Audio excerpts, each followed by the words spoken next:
Hello everyone, I am Julian Morris with the Channel 5 News. In the headlines, the 2018 Calypso monarch The Bob says he was not surprised by this year's win, but faith did play a role in his victory. The DAIC predicts an upturn in the economy due to construction, but fears there might be a slump in other areas. And the West Indies A defeats England Lions in first unofficial test in Jamaica. The details of the news coming up.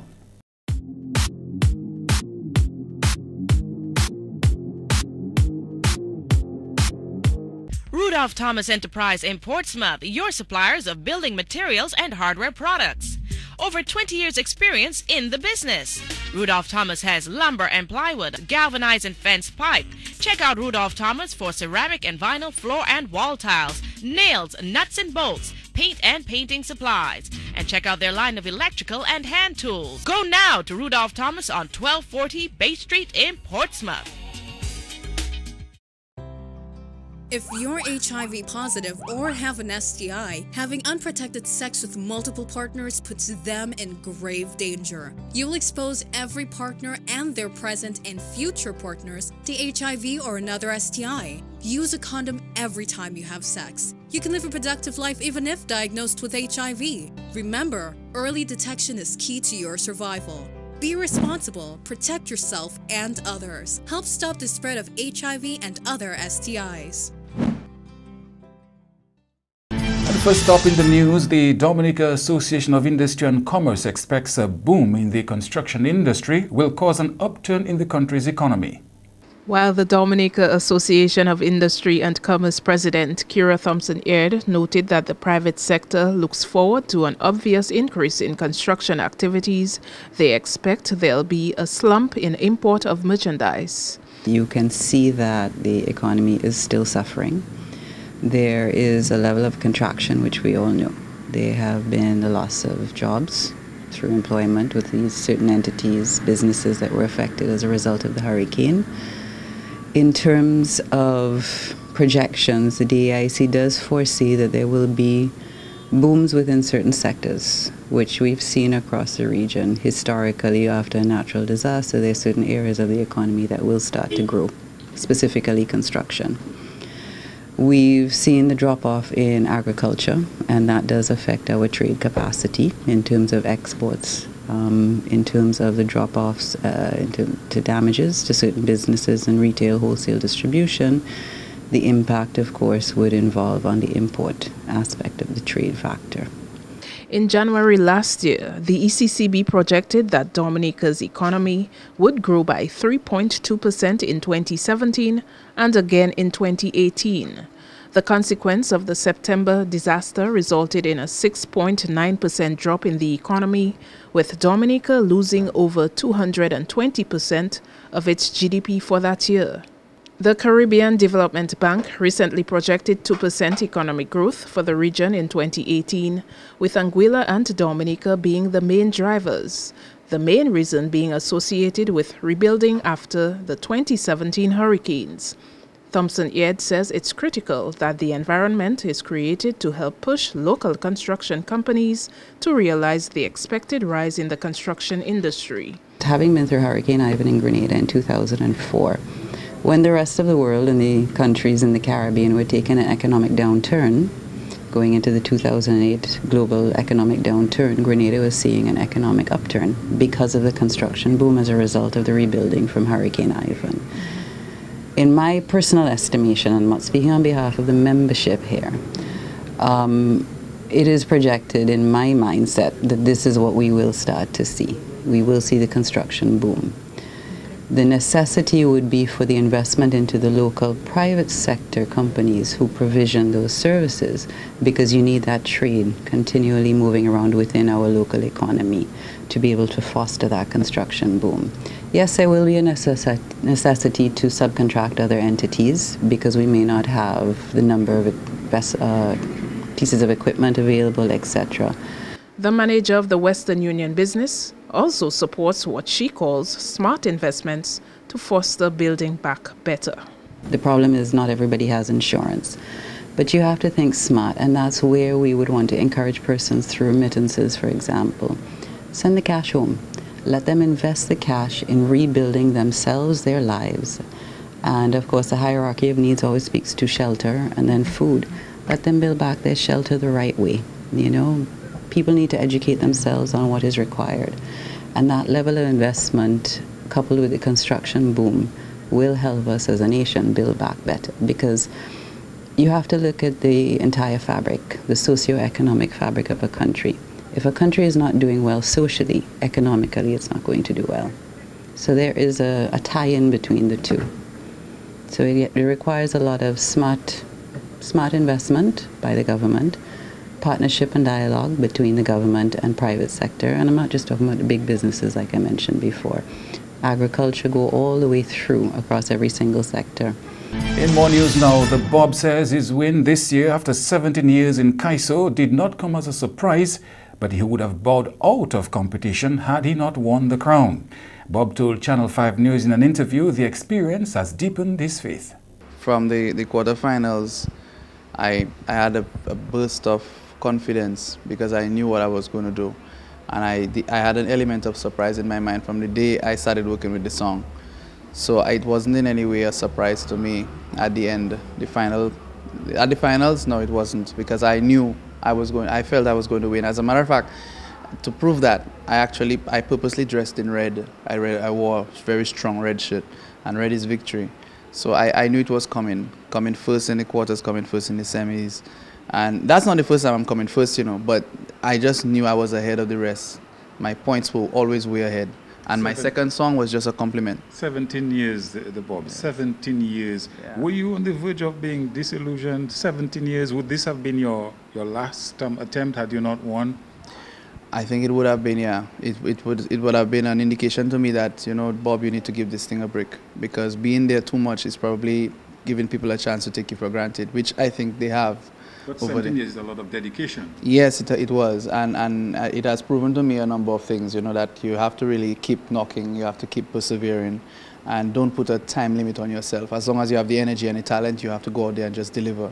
With this win, are we seeing now fresh determination, renewed vigor and enthusiasm for the future? Yes, a renaissance, a new beginning. I think now I have come to a stage where it has taken me longer to get to that new beginning, but it's the beginning of something new, where I just must now come and deliver for the people, because the people are now expecting me. The challenge is to defend, and I got to be there to show that I'm worth it and not just a one-time king.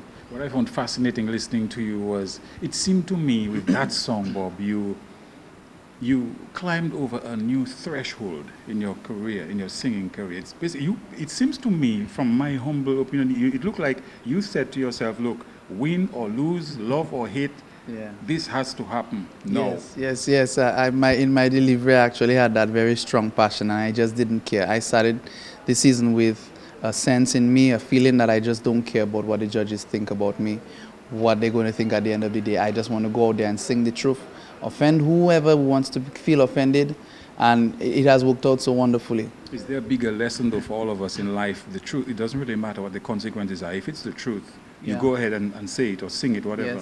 Yes. The truth really makes you free. At least you take a weight off your shoulders. But the bigger lesson for me is the fact that I have mixed perseverance with prayer. I have mixed perseverance, you know, that very strong determination, that burning desire to do it. And it has made me a more spiritual person too. The very spiritual people in Dominica may wonder, what am I talking about? But I know I'm into worldly things, but the fact that I mixed prayer with what I was doing, it really made me a different person, and I've seen my luck, everything, my chances in life has just turned around.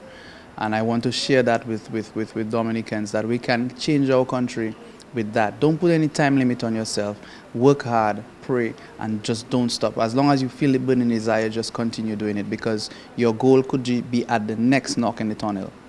And it seems that there are times when, like the disciples, you have to push out into the deep. You know, it's Lenten season now. That might come up in one of the messages.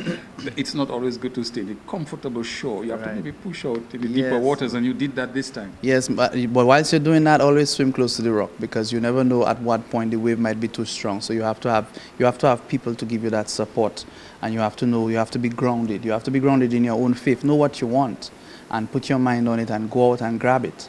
And in related news, here is Andrea Louis with more on Bob's victory. The clinical precision in the delivery of his two songs, Go and Sing the Truth Bob and When People Do Like You, won him the top spot on the judges' score sheet to be crowned the 2018 Calypso King. Go and sing the truth, Bob. Go and sing the truth. Everything is about one man. Ask, what is the national plan? So what do you have to lose? What you trying to prove? Some men disagree and make you an enemy for singing reality.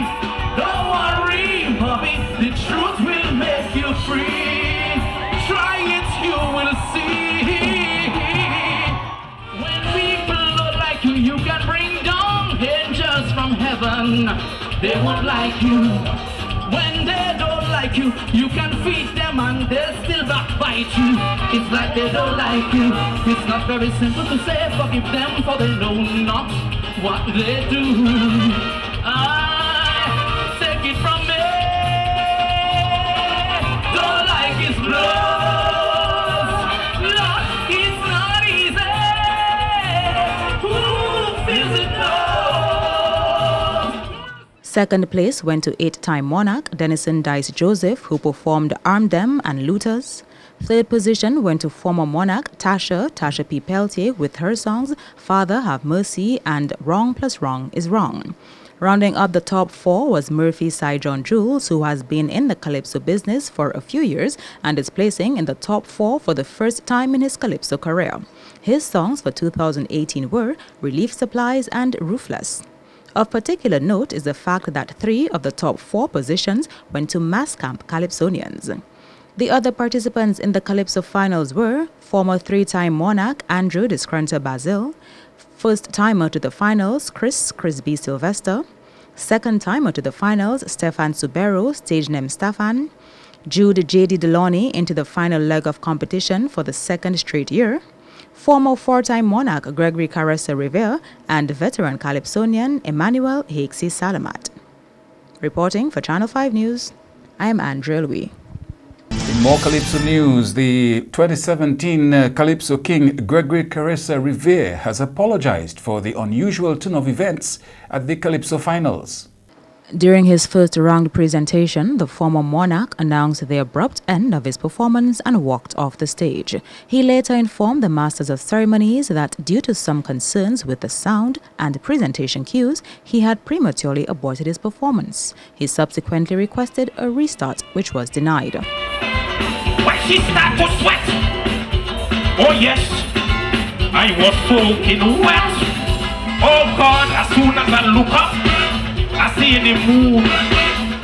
Ladies and gentlemen, that's it for the Caressa.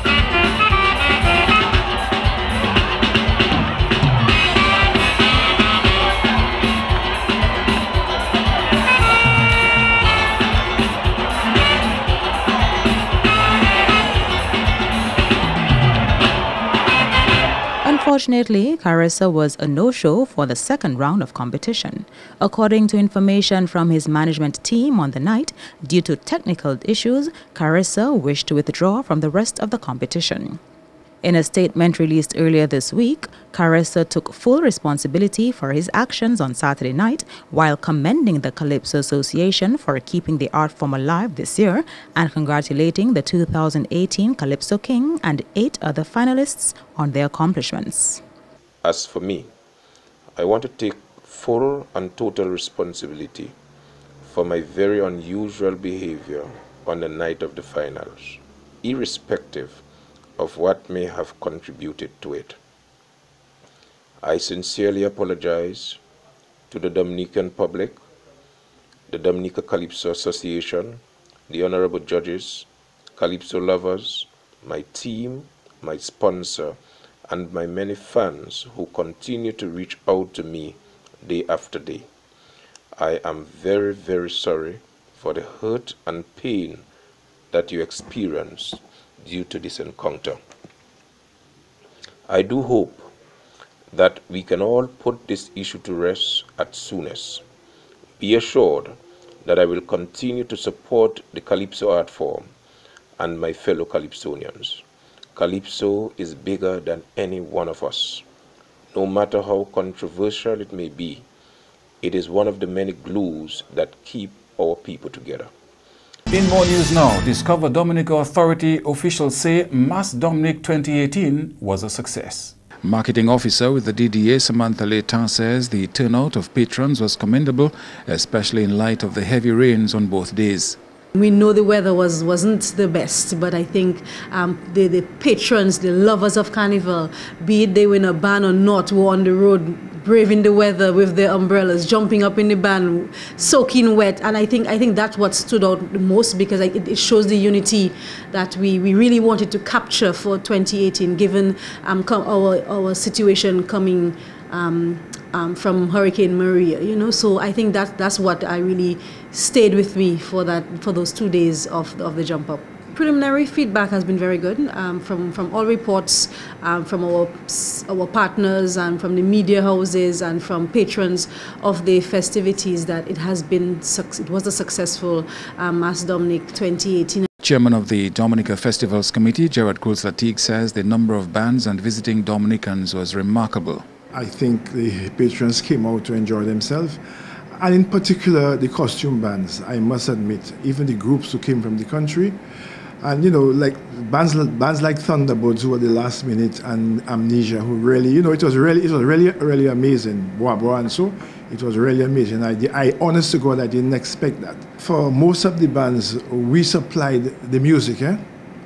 We hired about 6 or 7, including swing stars, to play on the road. Surprisingly, I saw a lot of Dominicans, as we call them, diaspora in Dominica. I was amazed. I saw some friends of mine, I couldn't believe that they actually came now. So I was happy to see that at least it means that they're really taking an interest in it. Leighton says hosting Carnival this year sent a strong message to the world that Dominica is still standing post-Hurricane Maria. That was what we really wanted to resonate within the diaspora, within the region, within the rest of the world, that our uniqueness as a destination for Carnival, we are still here. You know, a lot of people still thought that after the hurricane we were so devastated we would not be able to have Carnival. And I think from outside, persons on the outside looking in, persons calling in our office, are really commending us that the fact that we could still put on this event to showcase to the world that Dominica is resilient. The most spontaneous, most unique Carnival was still able to be put on. Mass Dominic 2018 was held under the theme Celebrating Our Traditions. And the Dominica Strong project is picking up steam as more machinery is expected for dredging and land reclamation in waterways. There's no definite date to complete the project, which has been ongoing for the past 26 days. The dredging and land reclamation operations continued in full throttle during the Carnival holidays. A Barbadian company with a complement of Trinidadian workers are contracted to do the works. We have like about 16 trucks so far, 1 trailer truck, 1 tractor unit. We have a couple of machines that is on the river working every day. And we may have some machines coming in anywhere in the future, some larger machines. As far as the dredging, we're looking to widen them, we're looking to clean them out so that if it do have a storm or any flow of the river anytime soon, the water should be able to run freely. There seems to be a particular science to dredging as well. What can you tell me as it relates to that? Well, when we got here and we started cleaning the rivers, we start from the sea go up. Most of the people from Dominica were saying they never seen anybody dig the river from the sea go up. Everybody used to clean the river from the top go down. The thing about it is that if you clean the river from the top go down, when you reach to the bottom, you don't have a proper level. So what you need to do is to find the bottom, which is the sea base, and take that sea base and go up with it so the water always has a flow downstream. We did a lot of rivers, a lot of projects like this back home, and we always do it that way. And back home is Trinidad? Yeah, back home is Trinidad. Prime Minister Skerrit said land reclamation along the Canefield to Massa Coast would be a major aspect of the project, with a view to expanding the Canefield Airport and developing an industrial estate. Idona John Baptist, Channel 5 News. You're watching Channel 5 News. We'll have more news after the break.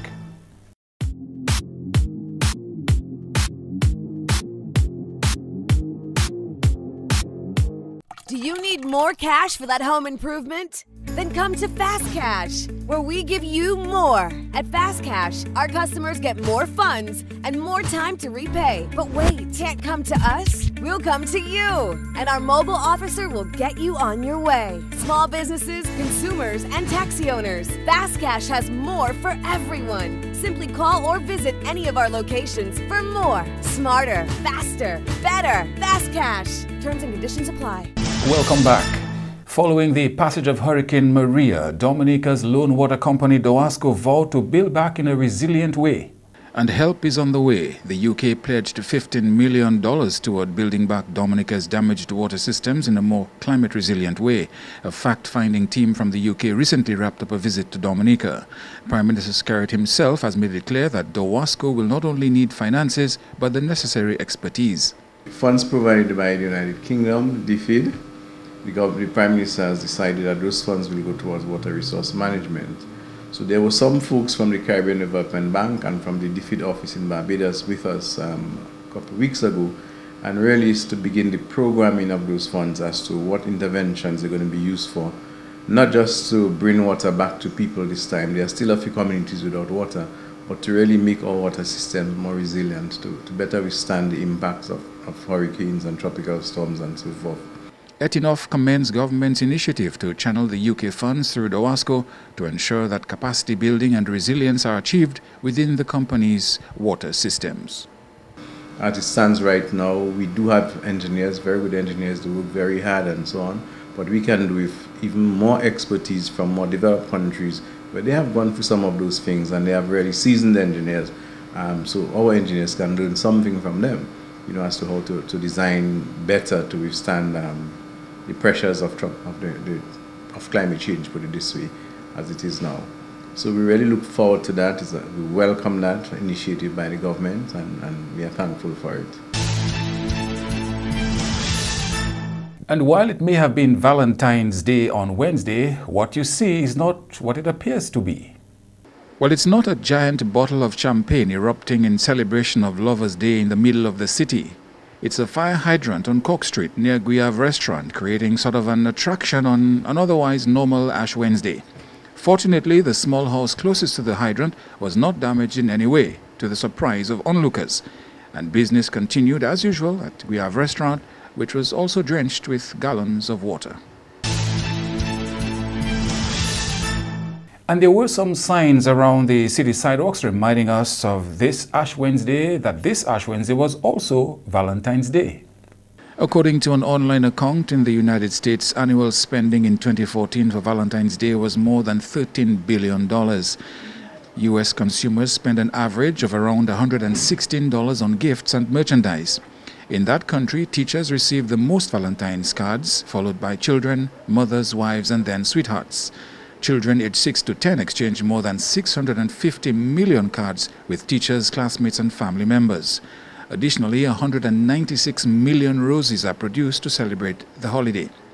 It is reported that when Christianity was legalized, pagans who adopted Christianity brought into the church what was their fertility celebration known as Lupercalia, which eventually became the Valentine's Day holiday. You are watching Channel 5 News. Kenny Williams is next with your sports highlights.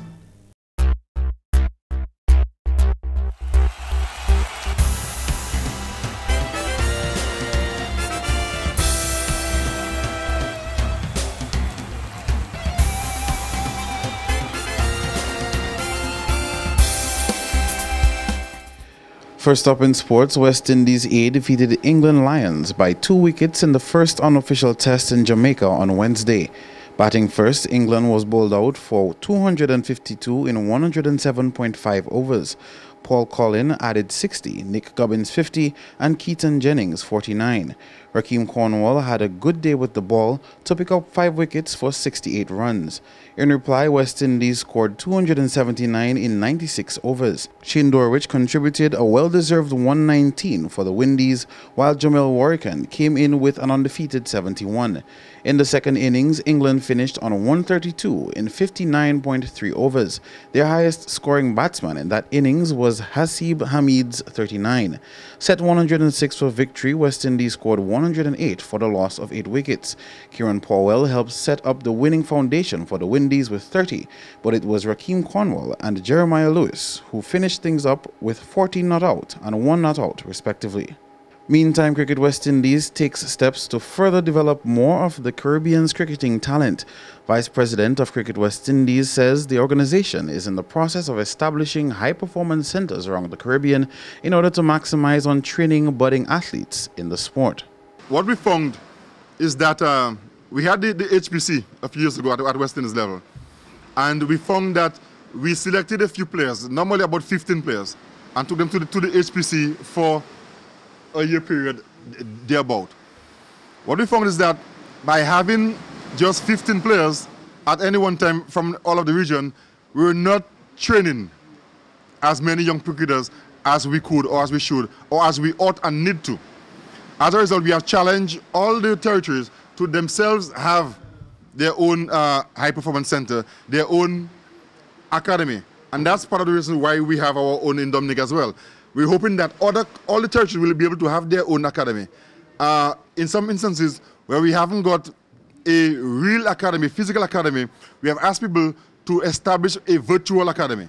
He noted the importance of having qualified coaches and stressed the benefits of participating in more tour matches to expose Caribbean cricketers to more international competition. So the West Indies Board provide coaching staff, not just for each team, each franchise as we have now.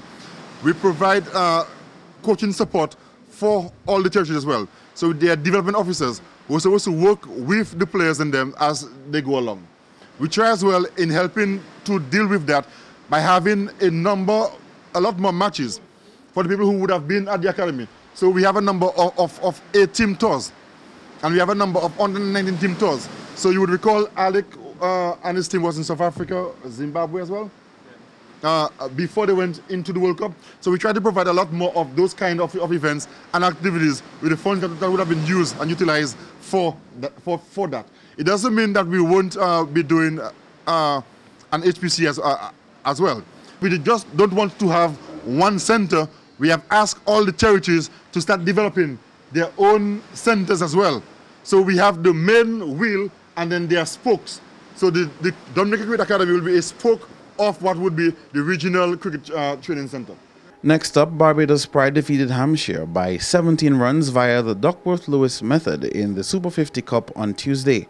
Batting first, Barbados scored 253 runs for the loss of 6 wickets. Roston Chase led the way with a century to score 105 from 120 balls, which included 2 sixes and 7 fours. Shamar Springer came in with 49, while opener Craig Brathwaite added 42. Fidel Edwards picked up 4 wickets for 35 runs.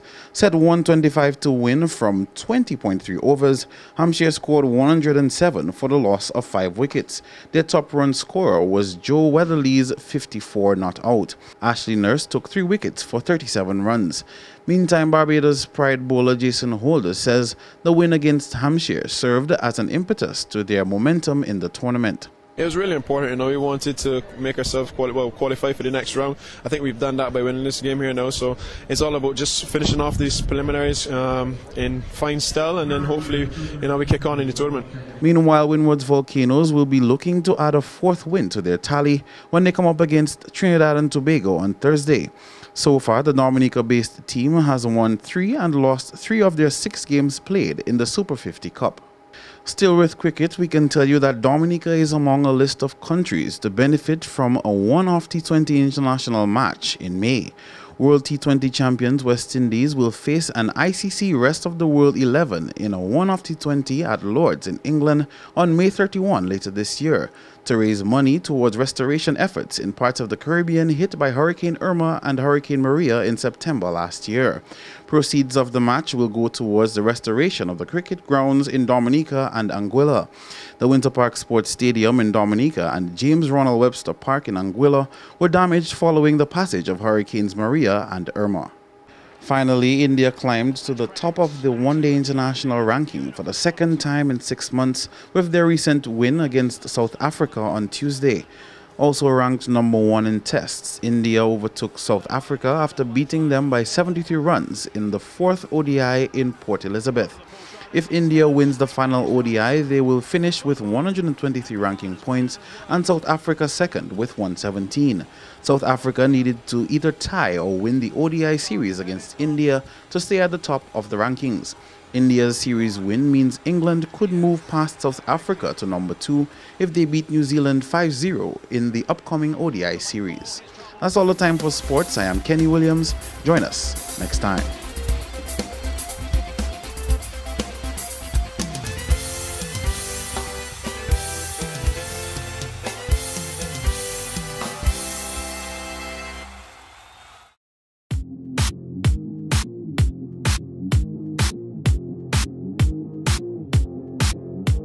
M&J Covering is the producer of designed galvanized and galvalume in Dominica.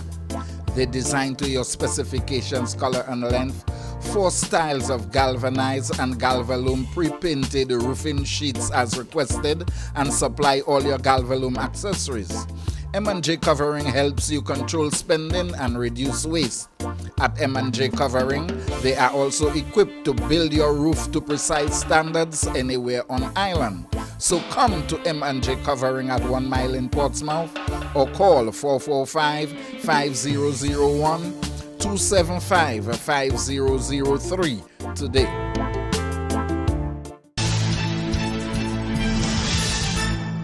To end the news, the headlines again. The 2018 Calypso monarch, the Bob, says he was not surprised by his win this year and faith did play a role in his victory. The DAIC predicts an upturn in the economy due to construction, but fears there might be a slump in other areas. And West Indies A defeats England Lions in first unofficial test in Jamaica. Feel free to contact us at news@marpin2k4.com. You can access our newscasts on YouTube. On behalf of the entire production team, I am Julian Morris, thanking you for watching. Join us again tomorrow.